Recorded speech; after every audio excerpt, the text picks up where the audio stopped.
Pat Nunley, former Baylor. He's in the Letterman's Hall of Fame at Baylor, also analyst for the Bears and men's basketball, joins us on 365 Sports. And Pat, I know it's a long night, late night, but 3 consecutive years, and I know it's hard to advance, it's hard to win, but 3 consecutive years without getting past the second round.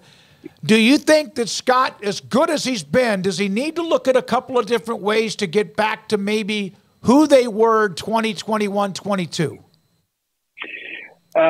My initial reaction to that is no. I mean, because his formula for success and getting the NCAA tournament, which he's done, 9 out of the last 10 years. He's been a 3 seed in each of the last, 3 years.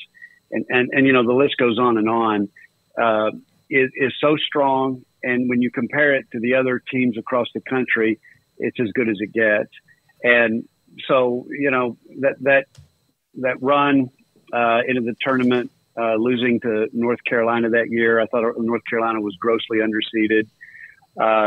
Losing last night was disappointing, but I really kind of felt like the upside, maybe the ceiling for this team all season long was the Sweet 16. And, you know, had they not left, 8 points at the free throw line in the last 6 minutes of the game, I still had a great chance to win at the end. So I'd say no. I mean, I'd say go with what you know, and it's been very successful as anybody else in the country. I think we're a little spoiled by the national championship. I do, because that was lightning in a bottle. It really was. And that was a team that was played under the old rules, sort of. You know, you've had transfers come in that had to sit for a year, and they sat for a year, and they got better, and they got better. And those days, I think, are gone. And so everybody's trying to adjust to that.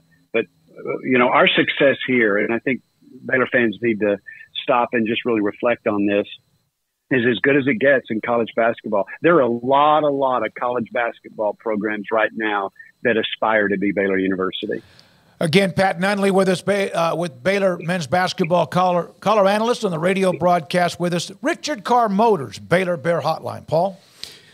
Pat, this team is going to look drastically different next year because, you know, Jalen Bridges is gone. You know, they've got other players that are graduating. And then you have Yves Missi and Jacoby Walter, who in a perfect world, you know, would take an NIL contract and come back for another year and get stronger and better at the little things. But that's probably not realistic because financially they're about to hit a windfall in the NCAA. How unfamiliar do you think fans will be with the roster when it rolls around next year? I think pretty unfamiliar, but again, get used to that. I think that's just the way it's going to be in college basketball. You know, I think Ojanwin is probably coming back. And again, this is Nunley's opinion. I don't know. And I think it's too early for anybody to know. I'm hoping Langston Love comes back. So there will be a nucleus there. I think Caleb Lohner, there's a good chance that we'll get him back as well. So I think the nucleus is good. And by the way, the freshmen that are coming in are big time players. Now they're still freshmen, and there's a big difference between succeeding at this level at 18 or 19 years old versus 22, 23, in some cases 24 years old. With the COVID year, we're seeing a lot of that still. But it'll be, I think, an unfamiliar roster. I think the nucleus is there. I was talking to one of the coaches the other night on the way to Memphis about Rob Wright, the point guard coming in. He's special. I mean, he's got a great feel for the game. And then you could have the same sort of analysis about the other 2 guys coming in.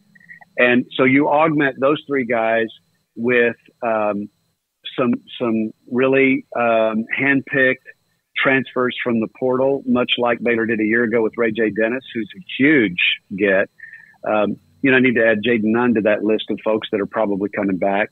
It's a good nucleus, but we need high performers at key spots. And the transfer portal is just where you're going to go get them. Pat, how will you look back on just a kind of a summary of this year and as it came to a close yesterday, just sort of what was going through your mind as that game progressed and it became clear of like, uh-oh, like they might be in a little bit of trouble here?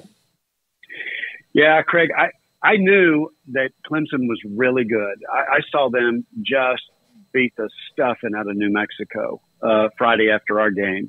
I mean, they dismantled them. And New Mexico, you know, if you look at all the bracketologists, New Mexico was picked to beat Clemson and then beat us and advance to the Sweet 16. And Clemson had no trouble with them. So that was a senior-laden, graduate transfer-laden team that really understood how to play and was playing extremely well, which is what you got to do in the tournament. So we knew they would be a handful. But to answer your question, as you're thinking, after those 2 missed free throws and then we just couldn't get it back, and Clemson was going to win that game, it was interesting.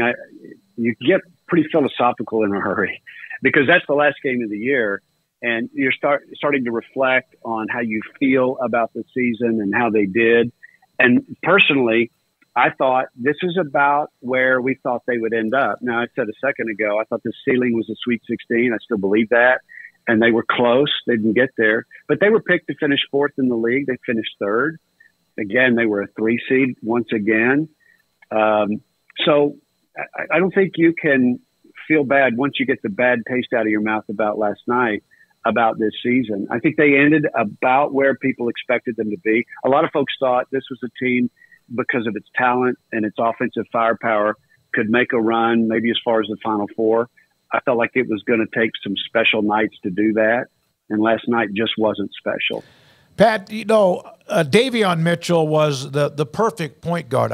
He could score, obviously, an incredible defensive player. And they had heart and soul with Maceo and Jared Butler and Vital, et cetera. And I'm not trying to forget everybody else and even Matthew Meyer. But are we past the time in basketball because of the portal and because of maybe the way the game is played that you can't have, for example, a shutdown defensive guard but he's not a starter? Does that make sense what I'm asking you? I think so. I mean, when you're describing Davion Mitchell, I'm thinking of Jamal Shedd at Houston. Yes, okay. And Shedd's a 4-year guy at Houston. He came there, he stayed there, and I don't know any of this, but I'm sure they're taking care of him in terms of their NIL package for him. But again, I watched him again for a half in person last night. It's the third time I've seen him. He's a dog. Mm-hmm. I mean, that dude is he's in Davion's league defensively. And, I don't know, Smokey, I don't, but I doubt you're going to go pluck him out of Houston or a place like that in the portal if he's otherwise being taken care of in terms of his NIL package. Yeah. But I think it's hard. Yeah. Yeah. There was a good team and obviously one that was very much, you travel with them quite a bit or are there a lot. Very, very close, and it was devastating for them, like it is anybody that's all of a sudden gone. Their season is done. Just a little bit. How much did they miss what was a consistent type inside presence, either what was missed more, on offense or on defense? Defense. I mean, I even said last night, late in the game, and I say this a lot, when Baylor's down like Baylor was last night, Baylor has the offensive firepower to come back, right? A 10-point deficit for them with 6 minutes to play. It's very doable. I'll put it that way. But defensively, you got to get key stops. You just do. And I thought at the end of the game last night, they did that. Clemson went almost 5 minutes, maybe 4, without a field goal at the last of the game. Now, they were able to get to the free throw line, but not enough to sustain the double-digit lead that they had with 5 or 6 minutes to play. So it was a matter of Baylor getting stops. They did, and then going to the other end and making enough shots that they would have a chance to win. And frankly, that's exactly what happened. But to me, too, the key is when you're not at your best offensively, can you still win a game? And I think for the most part, that was a struggle for Baylor. It really wasn't last night. They just weren't at their best at the free throw line.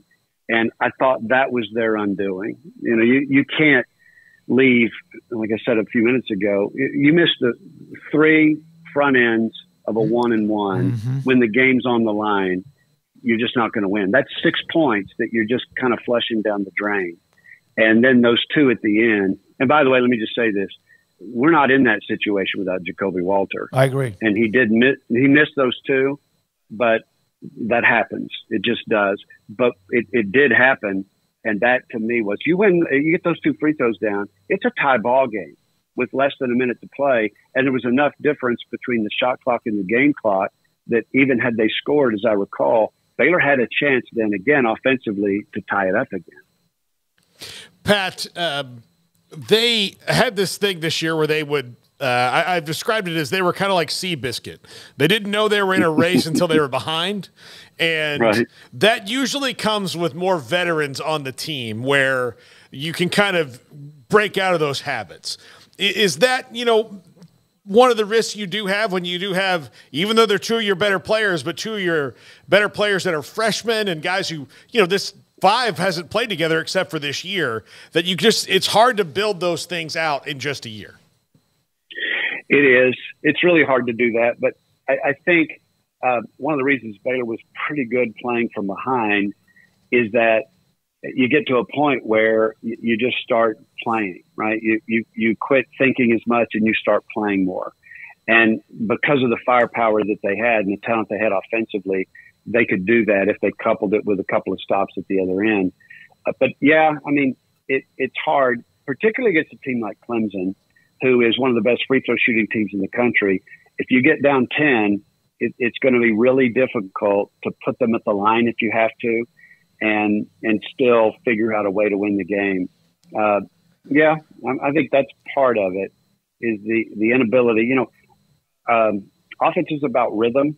Defense is about principles. And so you've got to build chemistry. You've got to build rhythm offensively. And I thought towards the end of the year they had done that. They had become – they were always a really good offensive team, but towards the end of the year I thought they were better. They were getting to the line. They got the ball to the rim. They played downhill at the guard spot. And when they're doing that, they're at their best. And second half again last night, they got to the line. And that's what you have to do. This team has to get to the free throw line, and they're really good at it. Got there last night, but just had nothing to show. Yeah, they didn't make them. Thanks for your time, Pat. You're around the team quite a bit. I saw some of the interviews that Jack McKenzie in the postgame, the locker room as well. It just seemed like a team that, like everyone else, devastated. But how tight of a group was this? And obviously they're about to lose about half the roster. Yeah, and I think this is a credit to the coaches. I've been around forever, and I think this, if not the best, it's one of the best group of just dudes, right, that have ever been in the program together. These are great kids. There were never off the court issues. They could be frustrating on the court at times, but these guys were close. They really truly loved one another. And all of the emotion after the game, Dave, I think you just spoke to this. All the emotion after the game was much less about the loss than it was about we're done. Yep. The experiences that we've been able to build together, even abroad last summer, they're over now. And guys are going to separate. Guys are going to move on. And I think that was devastating to them, maybe even more so than the loss.